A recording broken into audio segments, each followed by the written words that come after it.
Giorgia Meloni was confirmed as Italy's first woman premier on Monday. The centre-right leader is bound for office declaring "We defend God, country, and family" built on opposition to gender ideology and the LGBT lobby alongside support for strong borders and an end to limitless mass migration. Meloni sounded a moderate, unifying tone in a victory speech that noted Italians had finally been able to clearly determine who they wanted to govern and the direction they wished to go in defiance of establishment elites. Italians have sent a clear message in favor of a right-wing government led by Brothers of Italy, she told reporters in Rome, holding up a sign saying "Thank you Italy." All of which has sent much of Europe into a gasping, political tailspin.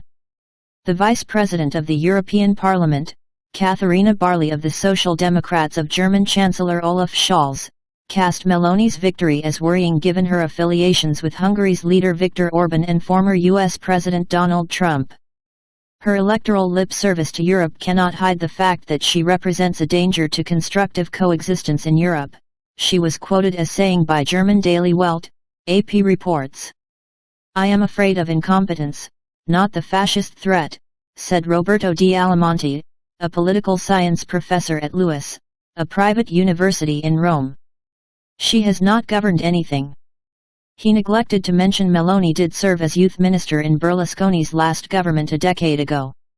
Professor Gianluca Passarelli of Rome's Sapienza University told the BBC he hoped she would avoid rocking the boat on Europe and focus on other policies, before expressing the fear she might enact the promises she was elected on, cautioning "I think we will see more restrictions on civil rights and policies on LGBT and immigrants." German magazine Stern splashed its front page with a photo of Meloni, under the banner, "The most dangerous woman in Europe."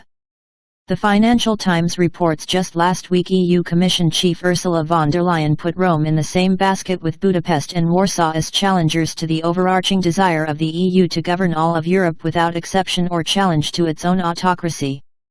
"If things go in a difficult direction," she said when asked about the Italian elections, "I've spoken about Hungary and Poland, we have tools." This was a reference to the rule of law disputes and funding freezes that both countries have experienced. The implied threat sparked outrage in Rome, particularly amongst the political right of centre and online in the MEGA, Make Italy Great Again, circles, where von der Leyen was accused of interfering in the election. Italy is suffering rampant inflation while an energy crisis looms this winter, linked to the conflict in Ukraine. The Italian economy, the third largest in the Eurozone, is also saddled with a debt worth 150% of gross domestic product.